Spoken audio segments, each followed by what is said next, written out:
कारी हरवार खोले न घुम बाजार मुखे डंगन बारू बार रहमतुल्ला बिजारानी चवे। दोस्तों ए साबिर बालकानी जो दोस्ता आज के निमानो पांजे महबूब जे दो मुझा सजन ये कारी हरवार जदी खोले घुमे तो मुखे बार बार डंगे था चढ़न महबूब अली वाह चक्राणी वाह। ओ ये खुलल तुझा वार मुखे ता डंगन बारू बार ये खुलल तुझा वार मुखे ता डंगन बारू बार ओ डंगन बारू बार मुखे ता डंगन बारू बार डंगन बारू बार मुखे ता डंगन बारू बार तुझा खुलल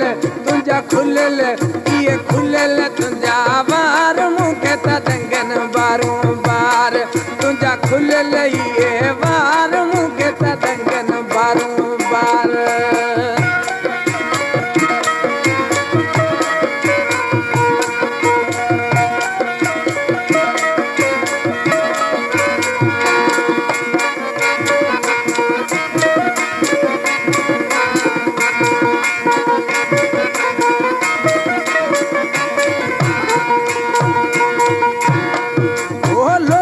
तुझी लख बराबर जेके ॾिसी तो मारे सरासर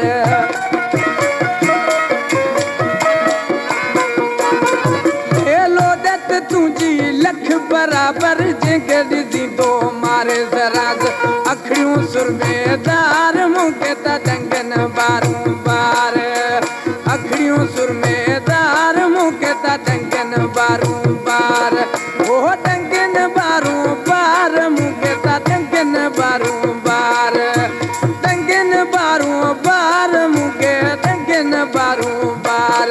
ये खुलल तुझा खुलल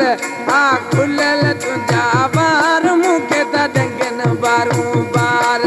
ये खुलल तुझा बार मुखे ता डंगन बारू बार।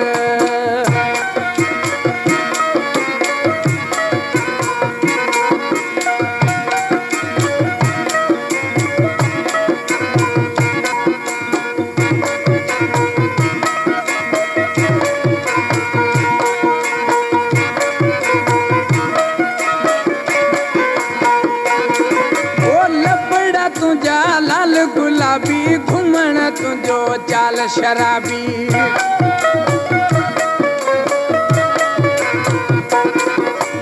लबड़ा तुझा लाल गुलाबी घुमण तुझो चाल शराबी दंद मोतन जी कतार मुखे ता डंगन बारू बार दंद मोतन जी कतार मुखे ता डंगन बारू बार ओ डंगन बारू बार मुखे डंगन बारू बार डंगन बारू बार मुखे डंगन बारू बार तुझा खुलल आह खुलल तुझा खुलल ये वार मुखे ता डंगन बारू बार तुझा खुलल ये वार मुखे ता डंगन बारू बार।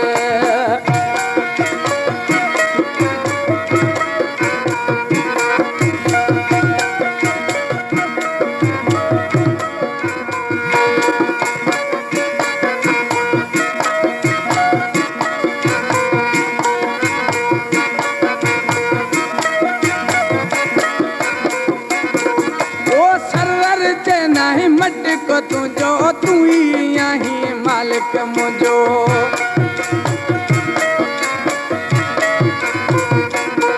ओ सरवर जे नहीं मटक तुझो तू ही यही मालिक मुझो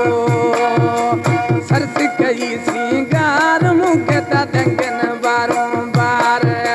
सरस कई सिंगार मुखे ता डंगन बारू बार डंगन बारू बार मुखे डंगन बारू बार